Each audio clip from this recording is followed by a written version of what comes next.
Happy New Year and welcome to the Israel Guys, where we believe that in a world of anti-Israel propaganda, you should always be connected to the land and people of Israel. It's January 1st, 2026.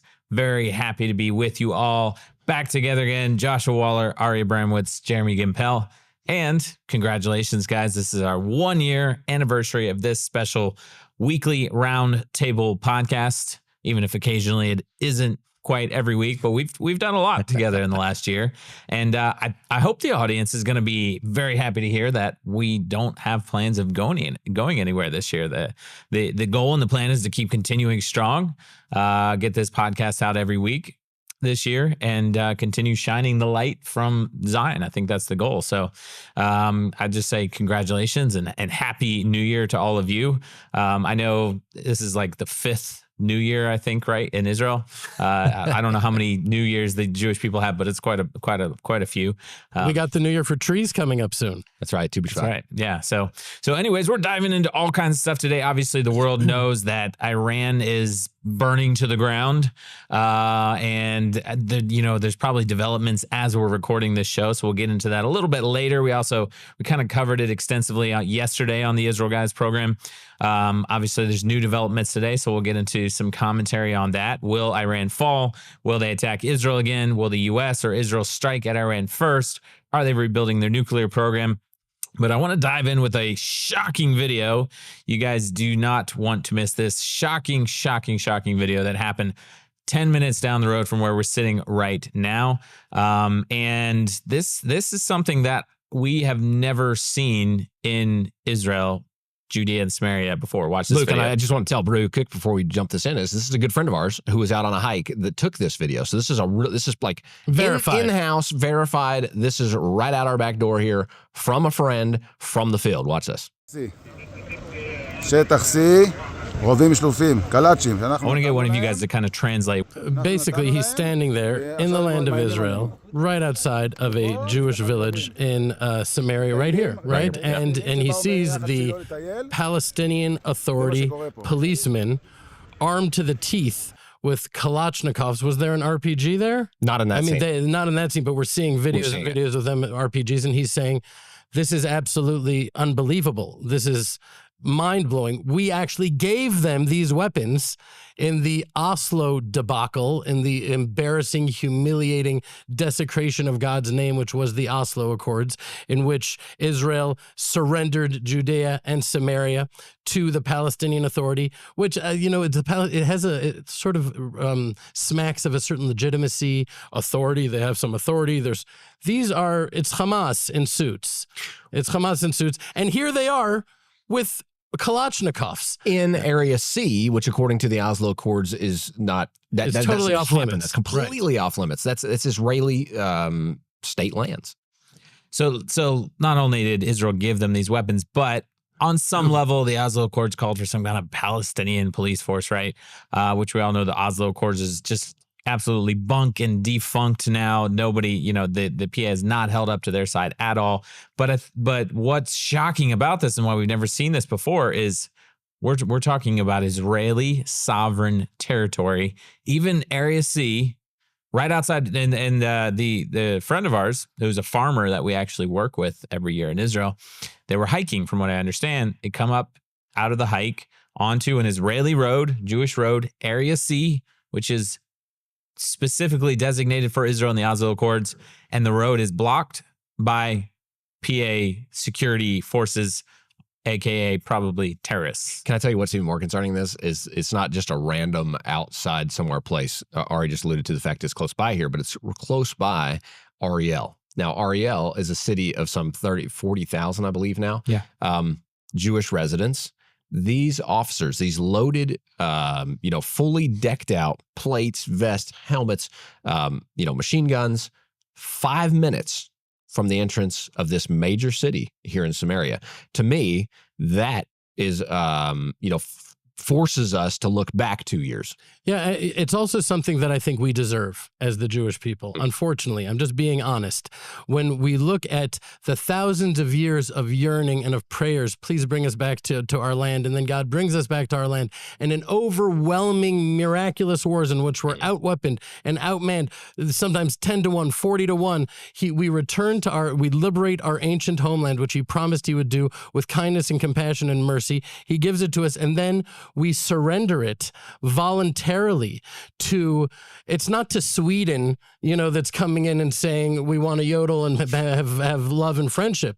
Like, just from the most basic intuition, you don't create a covenant and a contract with people who are never stopped saying for a moment that their purpose is to wipe you off the map and murder all of you. Let alone the land that God said, this is my land. It's not even ours to give away. We're entrusted with it.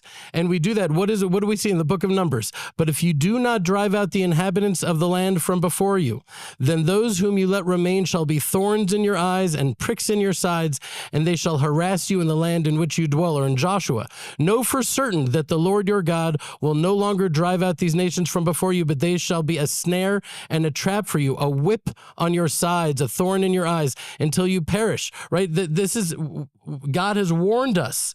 And what do? Instead of seeking God's favor and being true to our covenant with him, we seek international validation. We seek the love of the world, and we get the absolute reverse. The world hates us and despises us and resents us even more. Not only that, we gave them the guns that they're now pointing at us. And so it's why, instead of just aligning ourselves with the truth, claiming this is our land, living as if our land, we've broken that covenant, armed the enemy, and now the enemy's turning against us. And here we are now, because that was a test. That, I can tell you, if inside Area C, just outside of Ariel, they're now testing their limits. How is Israel going to respond? That armed PA police officers, quote unquote, were now threatening Jewish citizens on a hike? What's happening? So they're looking, and they're going to see, how are we going to respond to that? And they're going to act accordingly. Yeah, there's an interview on Fox News interviewed Bibi Netanyahu in the U.S. this week, which I want to play some clips from that later on in the show. But at one point, Bibi talks about the disarmament of Hamas, which obviously is not happening, but he names the exact number of weapons that Hamas has. Right. Before we started, Nate pointed out that the reason Netanyahu knows that number, I think he said something like 60,000, AK-47s or Kalashnikovs. He said the reason they know that number is because Israel gave them the weapons or allowed the weapons in, right? Before we move on from this topic, I just want to play one more video clip because it gets even worse. And this is a video clip of the PA training, I believe somewhere in Jericho or near Jericho. But they don't just have weapons, they or guns, they have RPGs. Watch this.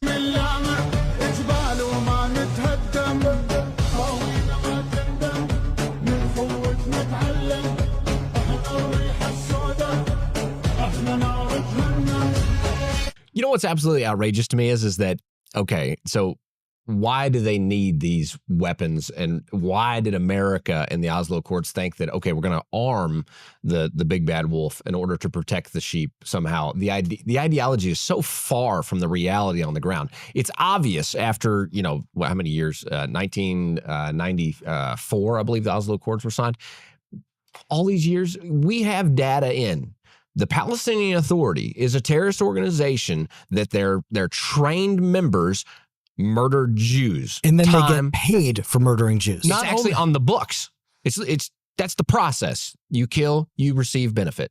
Right, but you understand that a number of these terrorist attacks have been committed by PA police officers. These ones that America funded to train. Yeah, not just Palestinian Authority giving any terrorists the money. Actual police officers that are currently police officers are murdering Jews. Not just two. Like I'm talking about tons. And the fact that now the corrupted idea that these people somehow need to be trained in order to bring, because obviously they have a civil problem. The radicalization of their communities. Well, the problem is the ones leading the radicalization of their communities is the PA officers themselves. It's like the mayor. We'll get back to the podcast in just a second, but first, if you guys want to show your support for Israel in 2026, one of the best ways you can do that is by picking up the Israel Leather Patch Established 1948 hats that we carry on the Israel Guys store, and we have them in a bunch of different colors. I'll show you green,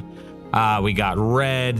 We have blue, gray, a different color gray. I don't even know if all these colors are on the store because we don't keep a lot of them in stock because our store is very, very small. So if you guys want a hat, you need to go get it right now. Beautiful leather patch engraved hats. Richardson 112. These are like our team members' favorite hats. You see them, the hosts wear them on the show a lot. A lot of our staff members have like 10 or 15 of them.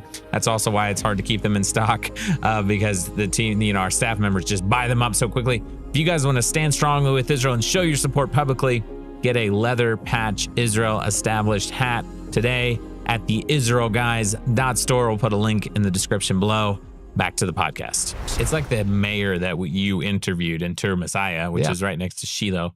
It's that village everybody calls like the Hollywood Boulevard because it's just mansions of a Palestinian village. We interviewed the mayor and you asked him, what's your biggest problem that you deal with on a daily basis? And he said, well, it's like local crime. I deal with these guys. And then he caught himself. He's like, no, actually, sorry, I misspoke. It's settler violence. Just repeating the line.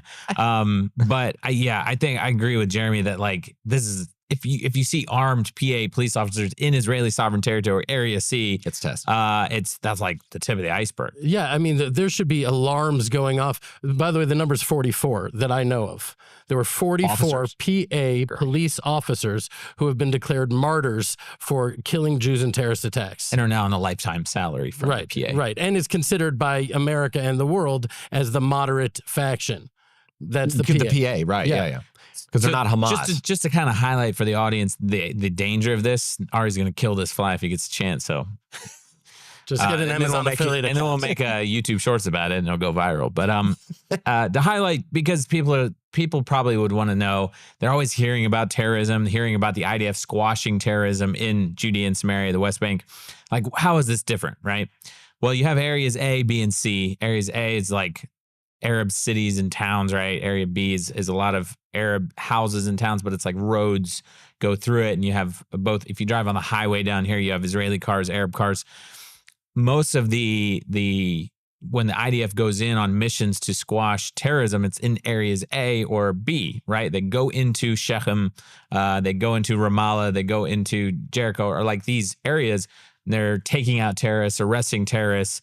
The difference here is that the PA is now like coming out of those areas into Jewish villages, Jewish towns, Jewish roads, Jewish hiking areas. And if this erupts into war with the PA openly attacking Israel in their own sovereign territory, we're talking now we're driving to the grocery store and there's, two armored vehicles like firing RPGs at each other. It's a whole nother level, I guess. I want you to know that I was alive for this. I remember this before Oslo was passed. There were huge demonstrations throughout Israel. I mean, the country arose with a zeal against what we saw clearly and intuitively and obviously was going to be a suicide pact that would just drench the streets of Israel with blood. We knew it. The nation knew it. They remember, Jeremy, they would let sheep out into the streets saying we're going like sheep to the slaughter. And it doesn't matter. And they were able to, through very nefarious means, get it passed by one vote. Because what is it officially? If you look at the one commercial that Louis Theroux had for his entire documentary, it was him saying, is this area A or C or B? I'm like, I don't even care. That's just what it is it's a European Western projection of their values and their very, very limited, distorted, backwards understanding of the situation projected on the situation here, which just amplified it and made it worse. If you pass by an area A, am I allowed to drive into there? No. It says a sign. If Jews come in here, you will die. It says you will die. And it's illegal. Yeah, it's illegal. You will die. It is like roughly the equivalent of entering Auschwitz for some of them. For other villages that I actually know of, you can drive right in and they'll greet you nicely, right? There was nuance. There was a relationships. And think about just from the state of Israel perspective. Imagine you're an Arab who actually has an affinity and affection for Jews going back to Ishmael and Isaac, and they have that consciousness and awareness. And there's a lot of them in this country that are like that. And then you put a big sign in front of their village. They're a hospitable people that says, if you come in here, you will die. Talk about disempowerment, right? We got to take those signs down. We got to reverse this entire Oslo thing, which was a horrific mistake to begin with. There is no Area A, no Area B, no Area C. Sovereignty over Judea and Samaria. This game is over. Well said. That's what needs to happen. Well said. Well, I think that October 7th sort of proved that it has nothing to do with areas A, B, or C, or the 67 borders. The communities around Gaza were the most peace-loving communities in Israel. They were in 1948 borders. It had nothing to do with that. If we don't realize this isn't a political war with political language, it is a fundamental religious war, a spiritual battle. And until Israel recognizes that and operates accordingly, we're never going to have a solution to this issue. I mean, just think about that title, Oslo. Oslo in Norway, these smug, arrogant, cosmopolitan, atheist Europeans coming in and imposing their will on us here. And like, talk about like subjugated, vassalized Jews. We're not that anymore. You know, we need to rise up with a fierce vengeance and say none of this anymore. Get out, like, as opposed to the Abraham Accords. Right? That came from within us. That was saying, no, this is a biblical issue. Let's go to the biblical roots of it. And that was beautiful. Right? But then the Oslo Accords, so that's a perfect, foil. The Oslo Accords and the Abraham Accords, which is the route that we want to take? I think it's ironic and important what you said, Jeremy, is that, if you were to predict an October 7th style attack, it most definitely would have been predicted in Judea and Samaria, like all these Arab communities, terrorist hotbeds. Like nobody would have imagined that would take place in Israel proper, in the most, like you said, most peace-loving communities. And so I think that's really important for people to understand, is that this is also like terrorist attacks in Israel in the last few years happening outside Judea and Samaria, in Tel Aviv, in Lod, in Haifa, in most like Israeli cities where there is supposedly Israeli sovereignty over the land, right? Well, the defense minister did just come out saying that Israel's on high alert now because they are planning an October 7th-like event here in Judea and Samaria. So we have to keep our eyes open. Well, I feel that on the streets. You drive, you sense that. We just showed the video from the hike. That is what is operating. There's a buzz in these Arab communities inside, and that's shown to us when we get close to that nest. It's fuming. It's like there's an empowerment that's happened when the international world talks the way they're talking, when they're canceling, these events all over Europe, and these even the Jeremy, you were just mentioning the end of the year, these the New Year's celebrations. New Year's celebrations that were intended to happen in these countries are being foiled because people are scared. Well, you know what that does? That just empowers these guys on this side to say, we've got it. Can you mention that, though? Because I was shocked to hear that it was not like Jewish groups that were, because you would think like Hanukkah celebrations have to be canceled or they're in danger. There's a Hanukkah attack in Sydney, Australia, right? But you're just saying just New Year's celebrations in general had to be canceled because of threats from there were attacks on the Christmas markets in Europe, and then Australia, France, and Germany had to cancel their public New Year's events. Why? Their New Year's celebrations. They were scared of Islamic jihad. Is New Year's Christian? Is it Jewish? It's pretty secular from what I've seen. I'm pretty sure it's a secular event. It's Christian, but does that surprise you? Is it Christian? New Year's is a Christian? Well, I think originally it was AD after death. Who's death? Nobody looks at New Year's as Christian, do they? No, the Muslims pretty do. Secular. Do they? The Muslims do. I think they have a totally different calendar. So you're selling a calendar that's not their calendar. Though, what I'm hearing is that anything except Islam. No, what people don't realize is that as they were protesting against Israel, they were saying globalize the Intifada, and now they're globalizing the Intifada. That uprising is happening all over the world. So whatever's happening in Judea and Samaria, in the heartland of Israel, that's just a mirror for what's going to happen around the world, and it's happening. Right. Well, and does it surprise you after what happened in Texas? In Texas with the Israel Guys Summit? Yeah, of course. In a lot of ways, like we look back in Charlie Kirk, we all have a feeling it's going to be viewed in history books as a turning point of some sort. Mm-hmm. Yeah. We're still seeing what that turning point is turning into, ironically, Turning Point USA. But I think that we're going to look back at right now what's happening as a real turning point in the entire situation.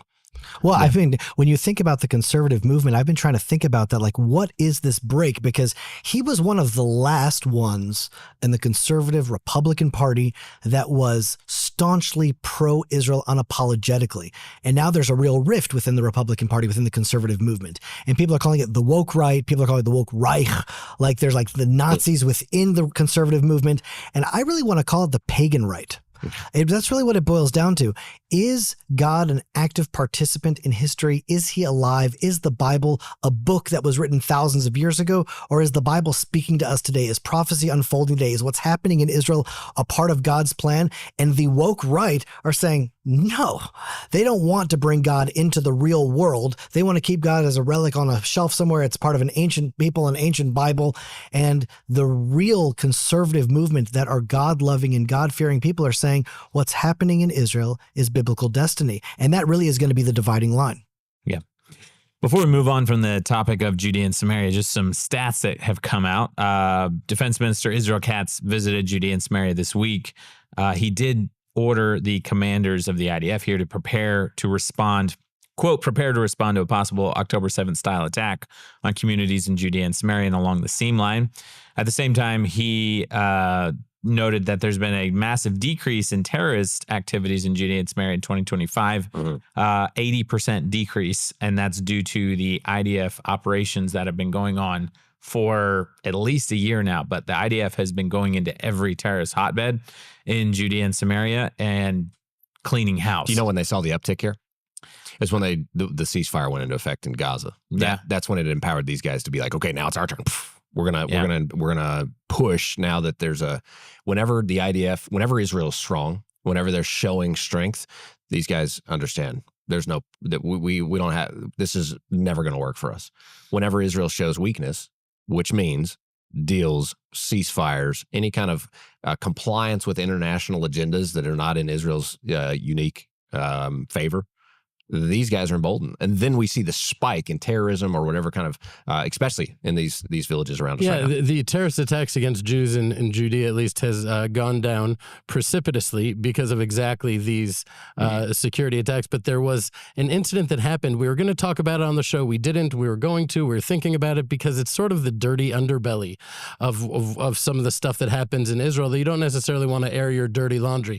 But I think that if we're going to really have truth, we need to be willing to talk about that. So I think it was maybe a month ago, right across the valley from us, there was a Jewish village called Tzur-Miskavi, right? And these were Jews that went very much with tremendous self-sacrifice, built homes on these mountaintops in Judea, very much protecting them from jihadist takeover. And then the Israeli government came in and destroyed many of these homes, the ones that were in the process of being built. And the painful part is that it wasn't only the higher ups in the government that doesn't represent the nation. A lot of it was the local municipalities in Judea that were saying, we have a plan here to build 1,000 units. And now these sort of renegade Jews are building their houses here. We can't do that. Right. So they came in and they destroyed it. And it doesn't matter what their justification is, in my mind, at least, for them to go and forcefully destroy Jewish homes in Judea the very next day. There was a horrible terrorist attack, and there hadn't been one for such a long time, because when our enemies see, when they smell blood, when they see us fighting each other, when they see that disunity or whatever it is, it shows weakness. Right. It shows weakness. That's what this is about. 2025 snapshot of terrorism in Judea and Samaria. 20 Israelis were killed in terror attacks in 2025. That's from 60 attacks, including stabbings, rammings, and shootings, compared to about 250 attacks the year before in 2024. As far as people killed, in 2024, there was 34 people killed, and in 2023, 41 people killed. So terrorism is definitely down in Judea and Samaria, and a lot of that thanks to the IDF operations. Question is it okay that 20 people were killed? No. Is it okay that the daughter of Israel has a toenail chipped by a jihadist terrorist? That should be enough in my mind to unwreak the wrath of the nation of Israel. That's and I'm not even being facetious or exaggerating. That should be the posture. That is all that they understand, and that is actually what the truth of the situation is. We need to have a self-respect and a righteous indignation that is worthy of our people. You know, the terrorist attack that you just mentioned in Gush Etzion was actually done by PA policemen, and now we're seeing PA policemen with machine guns standing in Area C on the roads, blocking Jewish people that are just kind of going on a hike through the mountains. And to me, it's obvious that 2026 is going to see war. It may be a war with Iran. It may be a war within Judea and Samaria. And Israel is actually taking steps along the way. I just heard that Israel's going to invest $110 billion to build its own independent arm industry here in Israel. Wow. Because America all of a sudden had they're like arms embargoes. They were threatening us. And Israel's saying, oh, we have to prepare for post-Trump. Who knows what the next president will be from the right and from the left. And so Israel is taking steps to become more and more independent. That's crazy. You know, I'm also seeing some big news on the Jordanian border because that's also a massive threat there, and a lot of the weapons that we're talking about. Well, Israel's now building a brand new massive infrastructure along the Jordanian border, which hopefully is going to stop some of these weapons. We talked about Israel giving the weapons. Well, that's only a small portion of them. A lot of these weapons were smuggled in from all these countries. Every week you see a new news article about weapons trying to be smuggled in from Egypt or Jordan or Lebanon. Like, that's a massive smuggling routes of weapons into these Arab communities. Well, Ari and I served on the borders a lot of times, exactly protecting those kind of smugglings. And let me tell you, we never had to deal with drones. Drones are very hard new. It's an entirely new way of smuggling. And so I think that the guns that are entering into Judea and Samaria are exactly from the border with Jordan, and Israel can build infrastructure. But I think until today, they still don't have a very effective way of stopping drones. Hopefully these videos of like attack helicopters, just like shooting a drone out of the sky. Like, it's crazy that it takes like a military helicopter to take down a drone that's like this big, and it has like 2 rifles hanging from the bottom of it. One last note that I had: we talked about RPGs in these communities. That's illegal. When everybody wants to talk about illegal according to international, we're talking about a police force. Yeah, like, do police forces carry RPGs around? Well, it depends on what police. They not even allowed to carry pocket knives in Europe, I think. Like a counterterrorism unit or something. A lot of these police officers that you see around the world are totally stripped of anything. Totally. They allowed a little bat. Right. But this whole thing is a little bit of a caricature. I say, we named our son for a bunch of reasons I won't go into. His name is Mordechai Shimshon, Samson. And one of the things I say is because Samson was the last Jew that actually knew how to handle Gaza. Right? What did he do? He had the jawbone of a donkey, and he slayed thousands. We think we need this U.S. foreign aid and all these deals and all these weapons. We only need Western weapons if we want to continue to fight in order to lose. If we want to actually win, we have what we need. And I can't help but to think of the verse in Deuteronomy, right? Hem yichasuni below el. They provoked me with a non-God. They angered me with their vanities. So I will provoke them with a non-nation. With a foolish people, I will anger them. Right? What is a better example of a non-nation than Palestine? Where is this ancient country of Palestine? Who was the prime minister? What was their currency? Show me their flag. They never existed, but they're this thorn in our sides because we continue to put our hope and our trust in Trump, in America, in international validation, rather than just putting our faith in the God of Israel and moving forward. The whole world is waiting for it. They're waiting to see the nation of Israel do that. And the hatred for us is going to grow and grow more and more until we do.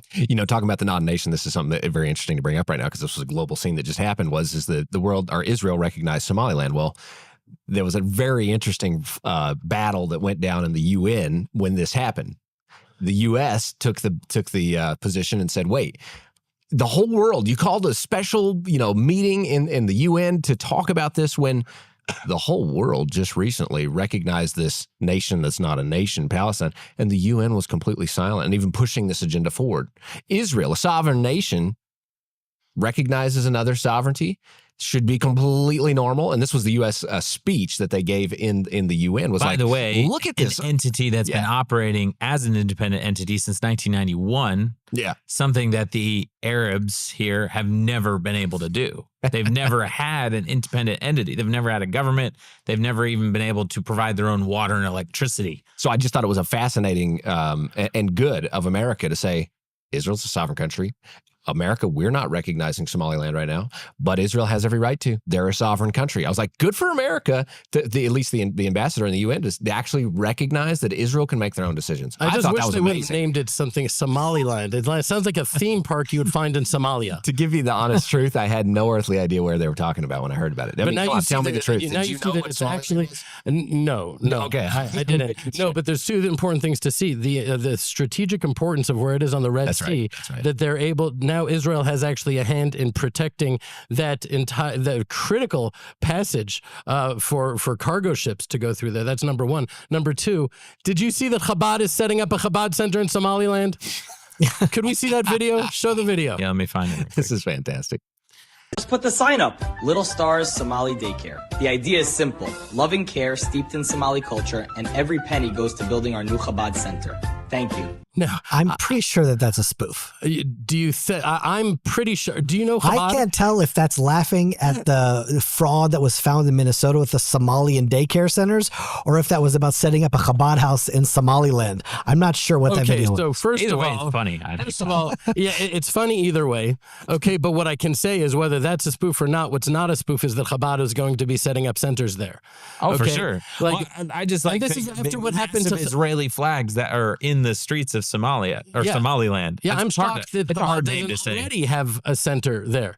You know, after what happened in Bondi Beach, you'd think that, Chabad, they're going to be licking their wounds. No. The Chabad, for those that don't know, Chabad are like the most elite unit within the nation of Israel. Listen, I have my issues with Chabad, okay? But I love them because they are saying we are here to bring light to the world, not just to the Jews in Somaliland, but to the entire world. They open up their doors to anyone that wants to come in and have a Shabbat meal, not to convert them and not to with any agenda, just to share the light of the Bible, of the Torah, and of God, the God of Israel with the world. It's really such And a beautiful ultimately thing. to be a light to the Jewish people, to make sure the Jewish identity is protected, right? And that Very much, yes, which is amazing, absolutely fantastic. Well, I don't want to leave the Somaliland idea yet because you saw the strategic importance. It's right where the ships are. There's the Houthis. I understand all that strategic, but I think something else is happening. Yeah. I think that Israel has yet to find a place where we could actually put the Gazans, and I'm wondering if that's a part of the plan. That's an interesting idea. All of this is unfolding right now, and all these people, like, why is Netanyahu recognizing Somaliland with all the things that are going on now? It's like an unknown country in an unknown place because they have to figure out a way of removing Amalek from the land. I hate that idea as much as I love you. Wait, but did you Yes. hear this? This is really fascinating because Trump, there was this little thing that came out and he said, it came up while the Prime Minister, Bibi Netanyahu, was in the U.S. with him, and they talked about something about relocating the Gazans, and Trump was like, wait, let's not talk about this. This is only going to, it's going to confuse the matters.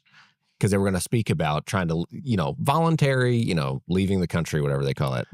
Voluntary, what do they call it? Immigration. Voluntary But immigration. is that really what we want to do to our new allies? We want to send them our Gazans? No, but the We have fact of the matter is, a beautiful relationship forming, and we're going to send them. send them your worst enemies. Yeah. Yeah, that doesn't sound so nice, but it does seem like what you're onto, Jeremy, is something they're talking about internally. That's not. They're probably not going to be a big news flash. Oh, the new Somaliland accepts. I think somebody there's on going to be this something under I think somebody around this table needs to volunteer to go on a vacation in Somaliland to And do find some out underground. if this is just a political stunt move for Somaliland or if they said they're going to join the Abraham Accords, I think. Yeah, right? they joined the Abraham Accord, but something's flying going Israeli on flag, that is right. beyond whatever is the strategic importance of the routes to the boats and the Houthis. Something's going on, and that's my instinct, is that once you remove the Gazans from the land of Israel, I think a lot of the jihadists within them will be diffused. And so it could be that that's a strategic. Based on what do you think that the jihadism within them will be diffused? Based on the World Trade Center bombers? Based on every single jihadist attack throughout the world and throughout Europe and that just happened in Bondi Beach?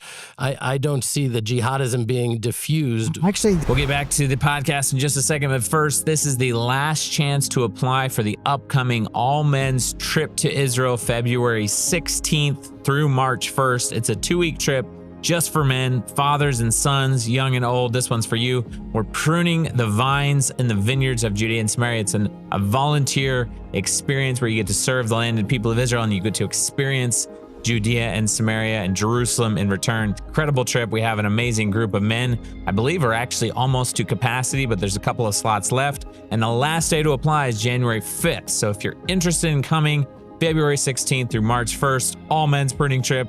Most of the men that come say this is a trip that absolutely changes their lives. You get away from the busyness of work and life, and you come to the land of Israel, and you get to serve and experience the land with other like-minded men.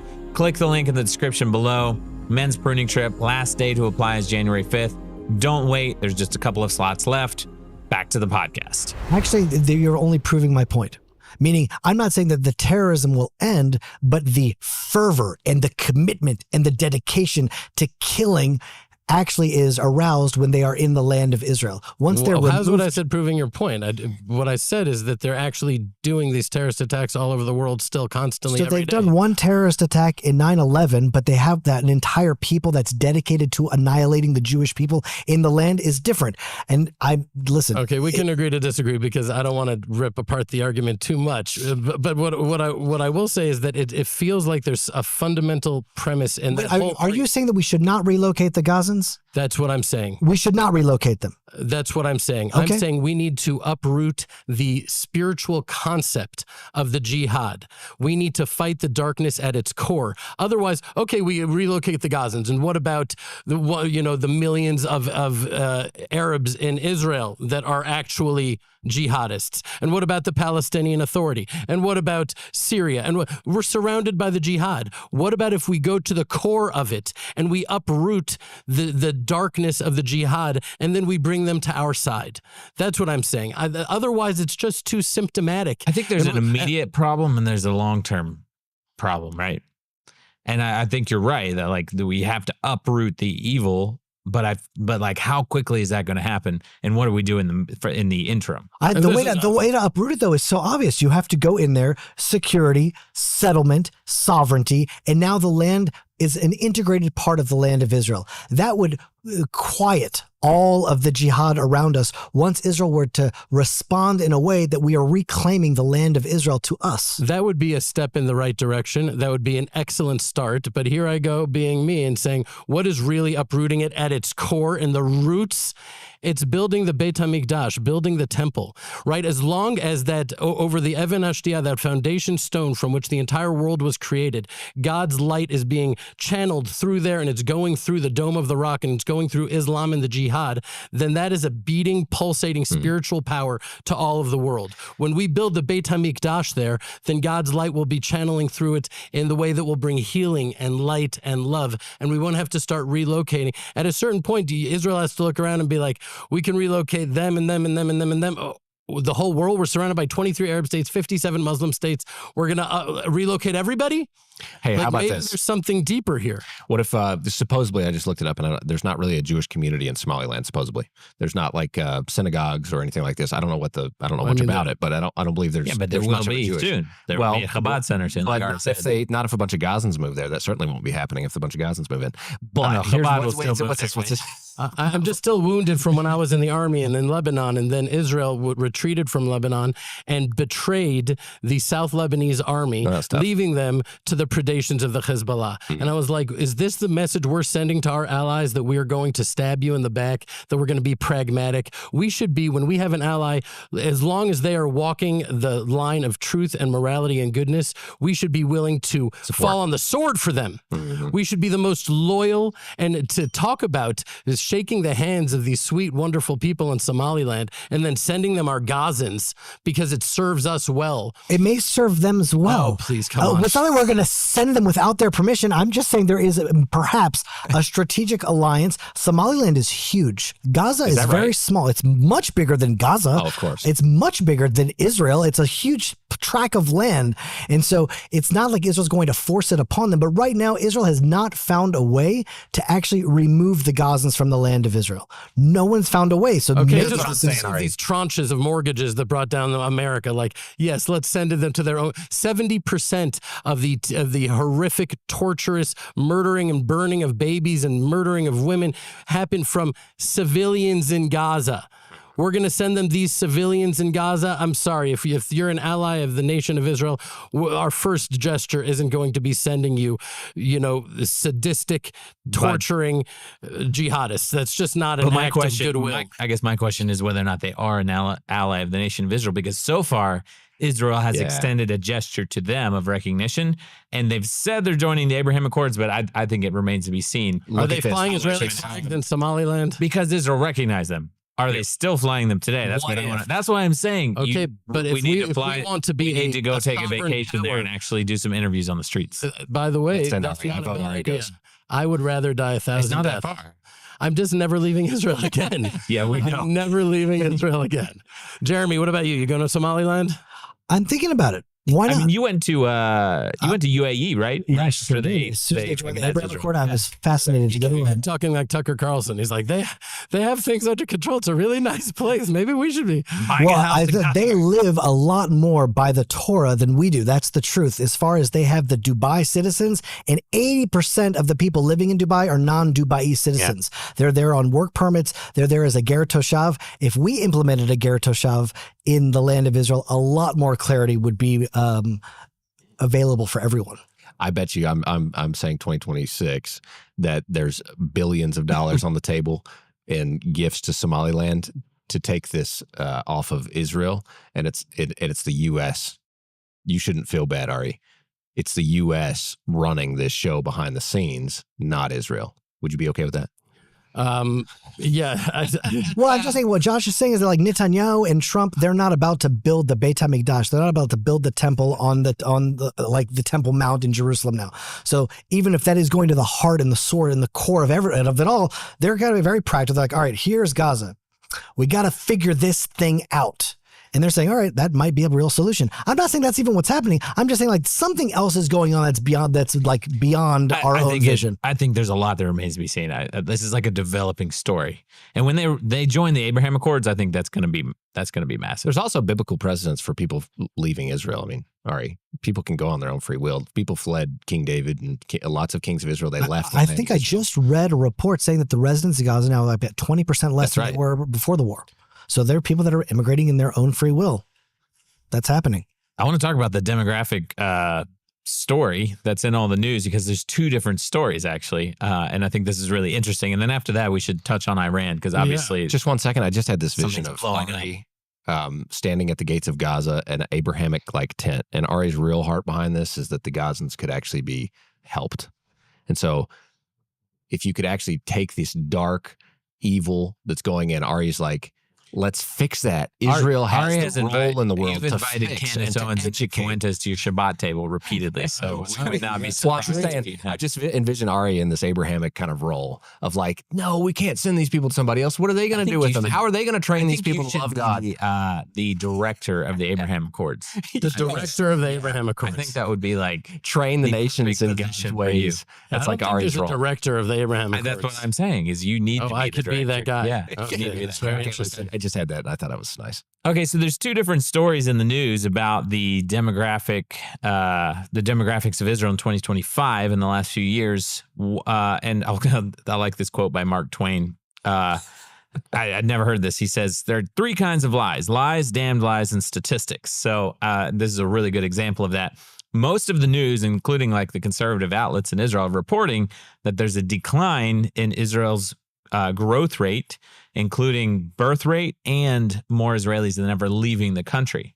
So this is a bad statistic. They're saying it's decreasing, right? And they're saying this is really bad. For the first time in a long time, Israel's shrinking, right?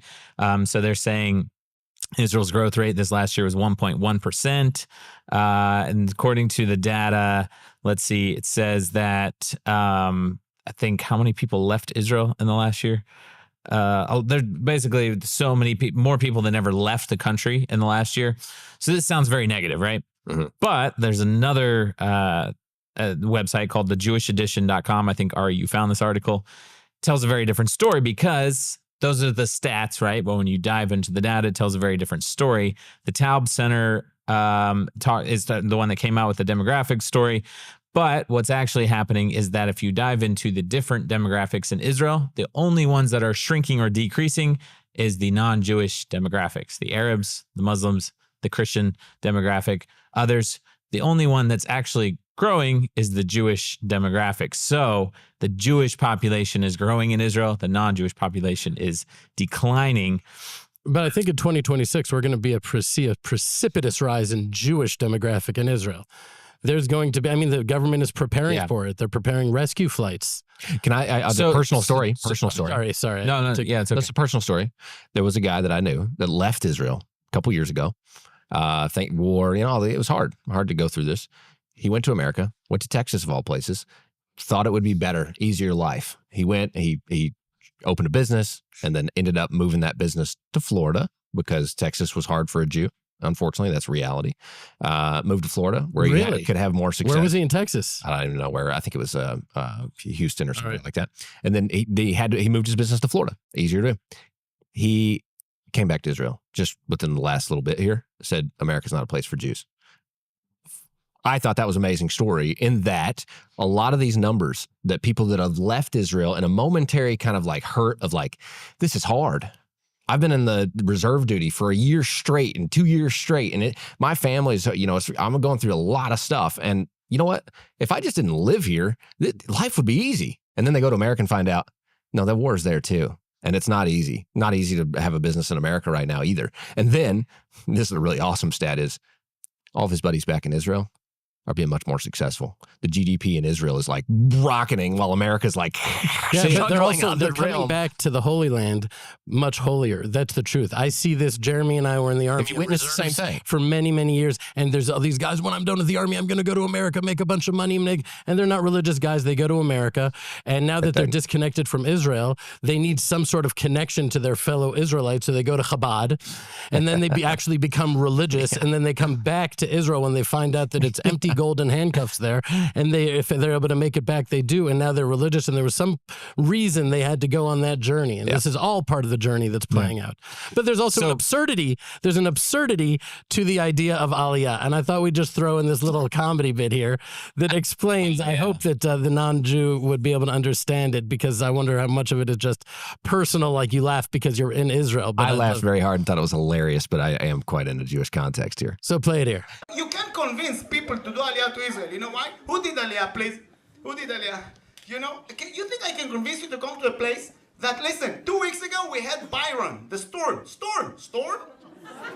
It was raining. People text me on my Instagram, Uncle Shachar, should we come to the show because there's a storm out there? We're afraid of the storm. But when we had 300 missiles from Iran, ballistics, people wrote me on Instagram, Dir Balak, to cancel the show.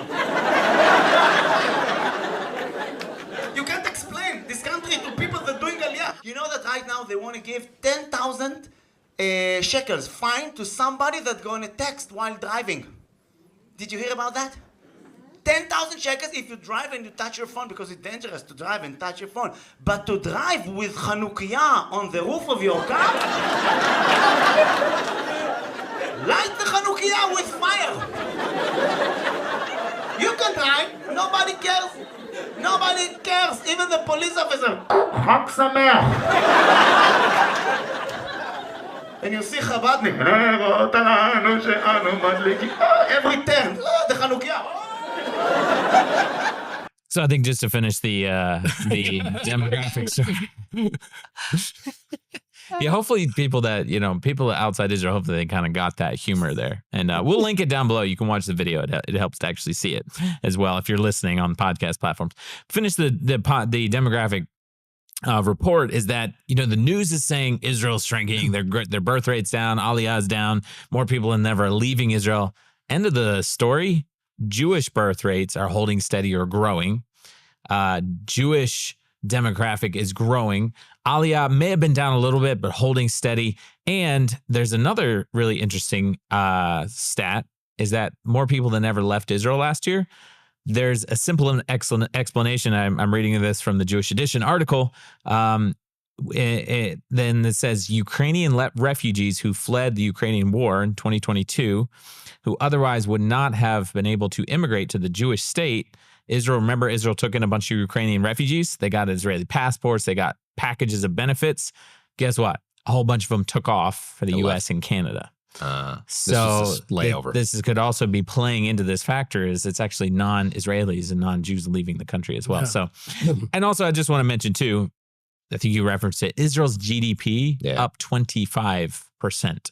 If anybody invested in the Israeli stock market in the last couple of years, is there any other nation in the world that goes through 2 years of war and massive terrorist attacks, enemies on like 5 fronts, 7, and their economy is like booming and growing and the stock market is through the roof? Like, is there any other example of that anywhere? I just read that the Gaza border communities now have more residents than they had before October 7th. Did you really? Yeah. What? So you just I see read like that too, Israel just keeps on coming back stronger. The GDP, the birth rate, the stock market, even the Gaza envelope is stronger now than it was before October 7th. And that's why Hamas, there's a lot of Jewish organizations that are called kiruv, which means to bring close, that are seeking to reconnect Jews that are secular, that are just connected to their Jewish heritage. There's no organization that's been nearly as successful in doing that as Hamas. Hamas has been more successful than all of them put together. Here's a video of Maxim, who was a totally disconnected, secular Russian Oleg, because a lot of these Russian Jews have had generations of the Soviet brainwashing of godlessness. They come to Israel and they have that with them. And while he was captive in Gaza, he had such a spiritual revolution that here he is actually being circumcised and naming himself. Go ahead. Eloheinu v'Elohei Aviseinu Kayem Esaish Azeliyavi v'Uleimei V'Yikare Shmei B'Yisrael Zalman Zelig ben Avram.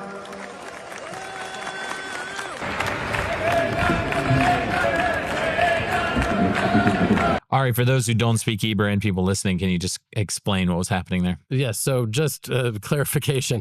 I did not send Aaron a video of this young man, 30 years old, actually being circumcised. This is the traditional ritual post-circumcision where he's now given a Jewish name because, as you know, the law of return was such where Israel determined who could come to Israel as a Jew based on who Hitler defined as a Jew, so which he said it was also patrilineal descent and not just matrilineal descent as Jewish law would dictate. So that means that there's a lot of non-Jewish Russians that came in that have a Jewish father. So that was clearly Maxim. So he wasn't even circumcised. He became circumcised and he named himself Zalman Zelig. Zalman Zelig. I mean, the law of return based on Hitler is if you have one Jewish grandparent. If you had 1/4 Jewish blood in you. On either side. Right. On either side.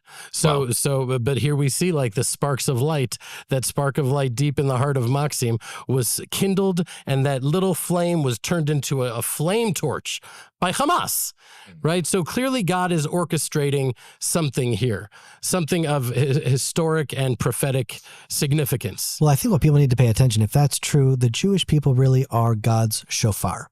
Like what's happening to the Jews in Bondi Beach, what's happening to the Jews inside the land of Israel is a shofar blast for people around the world, because when evil arises in the world, it attacks the Jew first. And it's just a matter of time until it reaches Bondi Beach. It's just a matter of time until it reaches Pearl Harbor. New York City, but right now, exactly. New York City, their mayor was just sworn in, swearing on the Quran. And so if they don't think that they're making their own bed, it's like unbelievable. Chief of staff or something like that is the lawyer who defended Al-Qaeda after 9/11, I believe.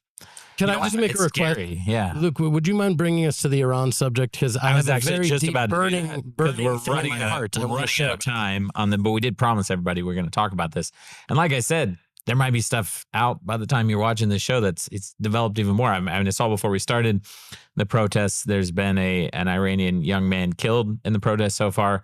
As we're recording, Justin sent a video of a Molotov cocktail catching a Revolutionary Guard policeman on fire. Maybe we'll I don't know. Oh, wow.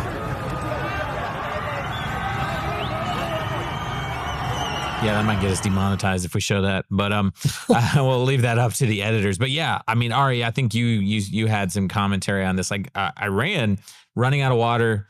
Their currency is now like 1.4 million to $1, something like that.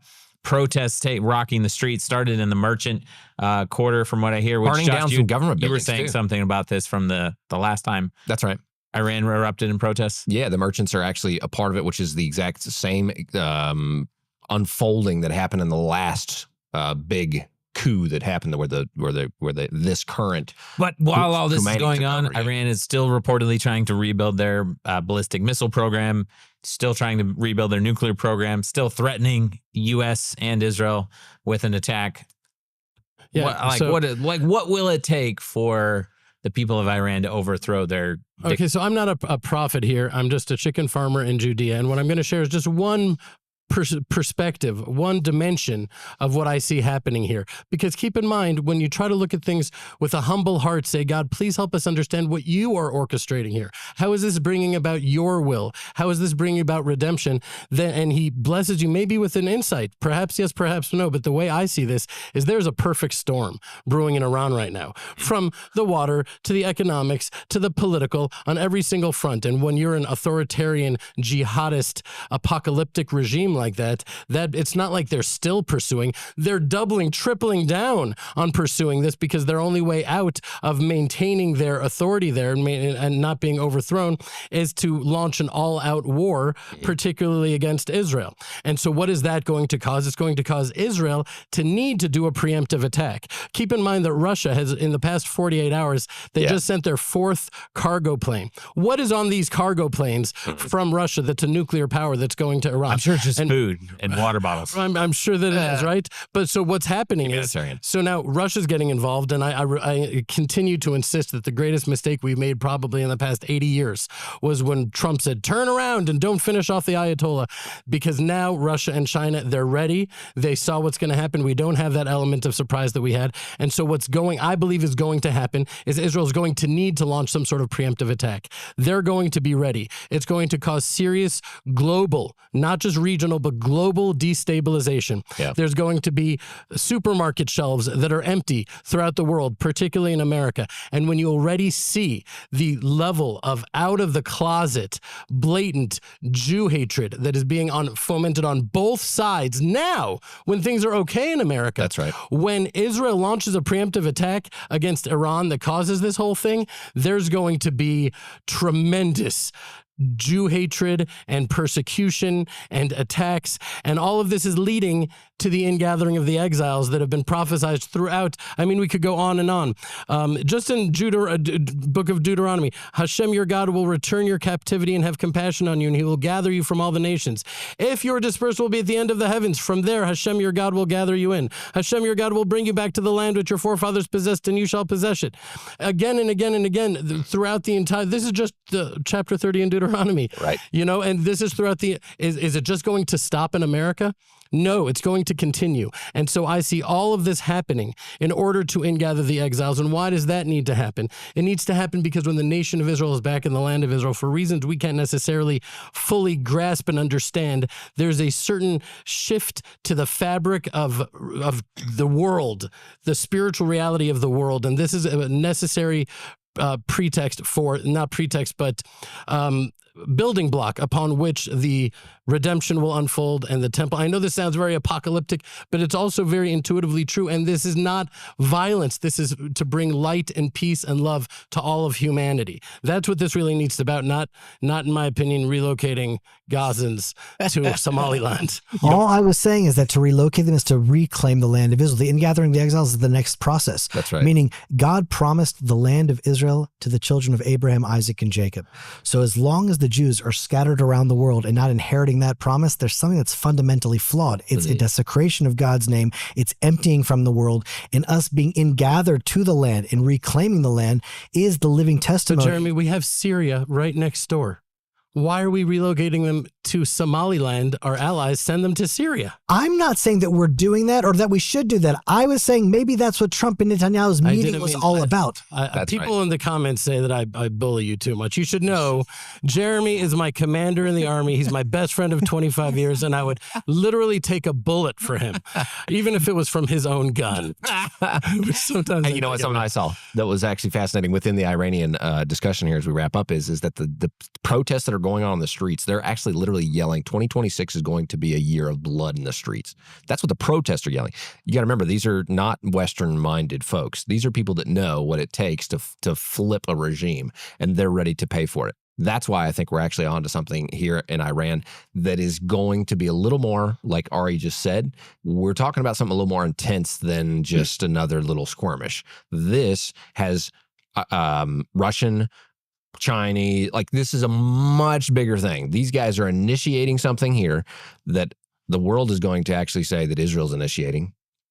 And it's going to come back on Israel, no matter what the will of the people of Iran are. Anything that goes against this global initiatives is going to come back on Israel. And I 100% agree with what Ari's just saying here and what those are yelling in the streets in Iran right now. Yeah. 2026, we're going to see some pretty serious things. Please God, not in Israel, but globally. I mean, I'm tormented by this. This is probably the primary element of torment in my life, is that I'm seeing this, a horse-drawn carriage with my family that I love heading towards the edge of a cliff, and I'm screaming, no, stop, and they're just eating and drinking as they're headed towards the edge of a cliff. That's what I see happening to diaspora Jewry, and it is so painful to be able to see it. The prophet Jeremiah, if anyone's a prophet Jeremiah, it's Jeremiah here, but the book of Lamentations of Eicha was written before the whole tragedy happened. Imagine walking around as Jeremiah with this burning heaviness in your heart, knowing what is to come and not being able to do anything about it. And so I think we need to really blow the shofar, call the nation of Israel back home. This is what I'm saying to them. I'm like, you don't need to take my word for it. All I'm saying to do, sell your house now, put it on the market now, buy a place in Israel with that money, and then rent. You can rent in Boston or New York or Miami or LA. You could rent there. But when you're not so heavily tethered there with everything you have, perhaps you will be able to have more sober, dispassionate, clear thinking when the time comes, because who knows how long you're going to really have to pick up and move before the gates shut. Yeah. Especially if you're in New York. Scary. But, we like to end the show on positive, good things. And Jeremy, I don't know if you got a Torah portion nugget for us today, but while you're thinking about that, you might hear the rain on the roof.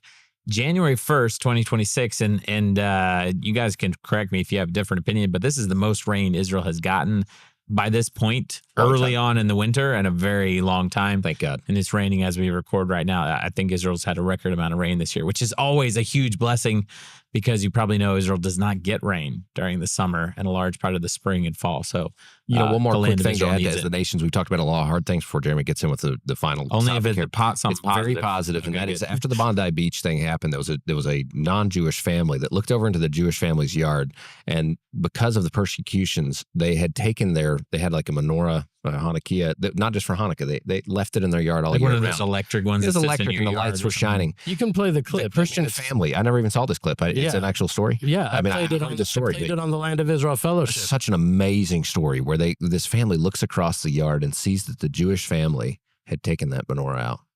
Fear for their lives. Their children were scared to death, being like, "Mom and Dad, you can't have this anymore." This Christian family went over to they were so hurt by the fact that the Christian daughter, the little girl wept. And went to the family and said, please put your menorah back in your yard. I think for all of those around the world, as we've talked about a lot of heavy concepts, the non-Jewish world, be that girl that went to the neighbors and said, please keep your Jewish light burning. Please don't put it out. Be Jewish. Be strong Jews. Encourage the land of Israel. Encourage the Jewish people. And I think that's the role of the nations for this moment right now. And I want to encourage everybody in these hard times, follow that example. Yeah. Well, so I want to say, what is going to bring the nations and the people of Israel together? And so we're about to end the book of Genesis and about to start the book of Exodus. Now, the book of Exodus, we receive the Torah. In the book of Genesis, there is no law. There is no real formal 10 commandments that are given. And why does the Torah begin then with the stories of Abraham, Isaac, and Jacob, and Joseph, and the brothers, and not start with the law? If the book of law, then let's start with the law. And the reason is that the foundation had to be built on the spirit of the Torah. If there was a law that was imposed first, then the law would override the spirit. The foundation of the Torah then is what the spirit was calling the Torah to be. And so what we're calling and what we're hopefully reflecting to the world here is that we're connecting to the same spirit. We are connecting to the spirit of the Bible. And if we can somehow call the righteous among the nations to connect to the spirit of what the book of Genesis calls us to be, it's to be really a brotherhood of man under the fatherhood of God. And so let 2026 be that year for us. Amen. All right, guys. Well, as we go into 2026, don't worry, the show's not going away. It's going to get stronger and bigger and better. And we can do that if all of you guys tell your friends and your family, and you send the Israel Guys channel around, post it on your social media. But I'm going to give you 2 action points to get closer to God and the Bible, and to join together with the Jewish people like Jeremy was just talking about. Action point number 1, join the Land of Israel Fellowship at thelandofisrael.com. We'll put the link in the description below. That's Jeremy and Ari's member program, where you can connect with them every single week in a much deeper way and learn Bible, learn Torah, get closer to the God of Abraham. So that's action point number 1. Visit that link below. Join the Land of Israel Fellowship. Secondly, join the Israel Guys member program. That's how you can keep this podcast running for 2026. Thank you to everyone that donated to the year-end fundraiser. Yeah. Also, I was supposed to be patched in, but my kids were melting down, and I'm not supposed to say I was babysitting my kids, because my wife was like, they're your kids, you're not babysitting them. But I wanted to patch in and say, if you haven't given yet, please do. There is not a greater cause than these holy, I'm not just talking about Josh and Luke, I'm talking about Hayovel, about these righteous of the nations that literally are coming to the front lines to defend and support and love and encourage the Jewish people. And I would encourage you, if you still can, click on the link and give. Yeah, thank you. Thank you for that, Ari. Join the member program. That's the best way to stay connected with us on a deeper level every month, and to keep us going, keep the lights on. So we're building a new studio, God willing, in 2025, hopefully sooner, 2026. I got to get used to that. Hopefully pretty soon, not too long, so you guys can stay tuned for that. All right, subscribe, guys. Click those notifications and let us know in the comments what you're excited for in 2026. We'll see you next time here at the Israel Guys.